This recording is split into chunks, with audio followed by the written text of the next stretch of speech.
Olá, sejam muito bem-vindos ao podcast Amar-se com Saúde. Meu nome é Clara Salles e hoje o episódio é sobre o livro O Jeito Harvard de Ser Feliz. Esse livro foi escrito por Shawn Achor, que é o professor de psicologia e psiquiatria lá na Universidade de Harvard. Ele desenvolveu esse curso, que é um estudo dele sobre a psicologia positiva. Ele também é um palestrante muito popular lá no TED, tem vários vídeos dele, palestras curtas no YouTube, bem legal de conhecer, dá uma olhada. Os ensinamentos dele são, às vezes, muito óbvios até, mas que no dia a dia a gente acaba se esquecendo, então é sempre bom dar uma lembrada, né, nesses hábitos que fazem tão bem pra gente, em cultivar coisas que fomentem um pensamento positivo, para atrair o sucesso, mais felicidade, né, e todos os benefícios da nossa vida. Então, para você que está aí escutando no Spotify, eu vou pedir, se você puder, avaliar o nosso podcast para ajudar a levar esse conteúdo para mais pessoas. E quem está no YouTube, não esqueça de inscrever-se no canal e dar um like nesse vídeo. Então, vamos lá. O livro é dividido em 7 partes, porque ele vai apresentar 7 princípios para o sucesso e a realização, a partir da psicologia positiva. O primeiro, por exemplo, é meio óbvio até, que é o benefício da felicidade, né? O quanto faz bem estarmos felizes. E a felicidade não parte só de, eu preciso que aconteça algo para ser feliz. Não, a felicidade, ela pode ser controlada internamente. A gente provocando a felicidade, a gente consegue atrair outras coisas positivas, né, na nossa vida. Então, é justamente essa questão de retreinar o cérebro para capitalizar a atitude positiva que vai nos ajudar a focar e cultivar a felicidade, né? Depois ele vai falar do ponto de apoio e a alavanca, que são ferramentas para a gente ajustar a nossa atitude mental, para mudar a maneira como a gente vivencia o mundo. Depois, ele fala um pouco de identificar padrões que vão permitir que a gente identifique oportunidades, né, na nossa vida, nas coisas que acontecem ao redor, oportunidades positivas de crescimento e não negativas. Então, essa coisa do detrimento, né? O que é bom e o que é ruim para nós. As oportunidades na adversidade, que é o que acontece quando a gente tem uma coisa ruim. Normalmente a gente se põe para baixo, fica negativo, se fecha. E aí ele vai falar, se acontecer alguma coisa ruim com você, é assim que você deve agir para não ficar tão mal ou não prolongar esse mal-estar. É isso que ele vai falar nesse capítulo. Depois ele fala sobre a gente não deixar a raciocínio cerebral ser levado pelas emoções. A gente ter a razão também ali presente para discernimento, para não se deixar levar pelas emoções. E aí a gente se concentrar, né, em metas que a gente consiga atingir, metas pequenas, para depois ir aumentando, né? Então não se frustrar. Se a gente quer uma coisa muito radical e não consegue, a gente vai se frustrar. Mas se a gente separa esse grande objetivo em pequenas metas, né, atingíveis de curto prazo, a gente consegue traçar um caminho bem melhor.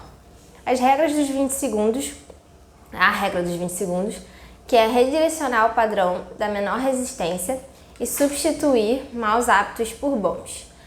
Aqui ele vai falar de, por exemplo, se você quer fazer uma atividade física, como que você pode tornar esse caminho seu para atividade física mais prático, de modo em que você não dê desculpas para não fazer atividade física.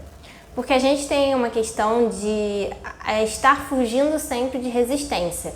Então, a gente pode até querer sair, fazer às vezes algum passeio diferente, alguma coisa assim, mas no final em que acaba que um monte de decisão e tal, tô cansado, então na folga o que a gente faz? A gente fica em casa, vê uma TV, lava roupa e às vezes nem sai de casa, né? Só sai à noite.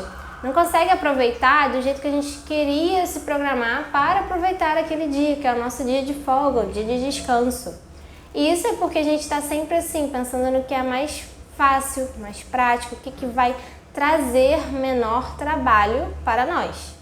Então, se eu tenho trabalho de ir até a academia longe, tem que ir a pé, isso tudo vai dificultar. Então, tem que ter maneiras de... Por isso que são 20 segundos. 20 segundos que você vai adotar para tornar todo o outro tempo, né, o tempo que você levaria se deslocando, por exemplo, até a academia, mais curto. E aí é o caminho de menor resistência. Então, depois, por último, tem o investimento social. Ele diz que a gente não consegue ser totalmente feliz se a gente não tiver uma rede social de apoio. Então, pessoas que se fecham muito para outras pessoas, elas acabam cultivando doenças como depressão, ansiedade, né? Coisas bem sérias que são porque às vezes as pessoas não confiam no outro, ou tem algum trauma específico, são introvertidas, então tem mais dificuldade de lidar com outras pessoas.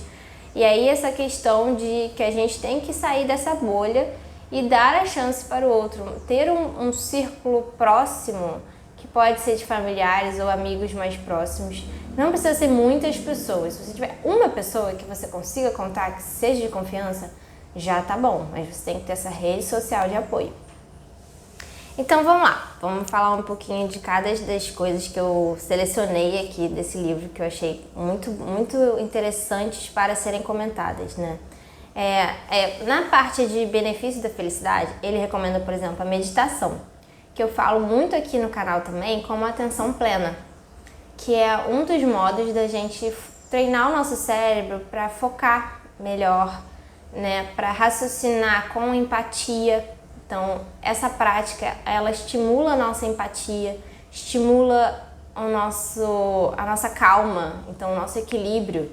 Digamos, se eu tenho essa prática contínua de ter um momento de silêncio, de entender o que está acontecendo dentro de mim, de refletir na minha respiração, me concentrar nas minhas sensações. Então você se concentra no que você está sentindo, no tato, no olfato, né, na audição, às vezes em uma experiência de se alimentar. Não precisa ser necessariamente, tem que sentar em algum lugar quieto para meditar daquele jeito que a gente vê nos filmes. Não precisa ser assim, tá?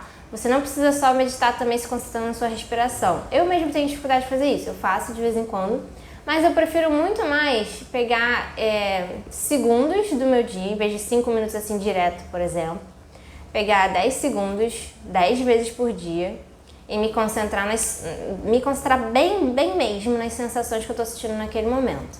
Então é um momento que eu paro e me concentro muito em cada sensação do meu corpo. E aí eu já estou programando o meu cérebro.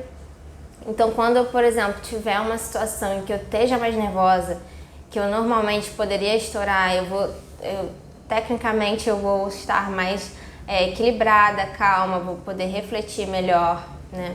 E aí a gente também alimenta o contentamento, né? A felicidade, só de fazer essa prática. Você pode fazer no banho, pode fazer comendo, no intervalo de almoço. Então não tem desculpa para não conseguir fazer, porque por mais que ele recomende 5 minutos, eu já tô te falando que você pode fazer 10 segundos, separar 10 vezes 10 segundos ao longo do seu dia, que vai dar no mesmo efeito. Antecipar recompensas futuras. Isso é o seguinte, se você pensa no seu filme favorito, ou pensa num aniversário seu que foi muito legal, que você teve um momento ali muito agradável, pense numa pessoa que você ama, pense em algo que você gosta muito de fazer, tipo uma viagem que foi muito boa pra você. Se você pensar nessas coisas, então você está pensando, você não está necessariamente fazendo. Às vezes você pensa na praia, mas não está na praia. Só de pensar, você consegue produzir o mesmo efeito internamente de liberação hormonal de que se você estivesse se você estivesse participando, né, tendo aquela experiência positiva.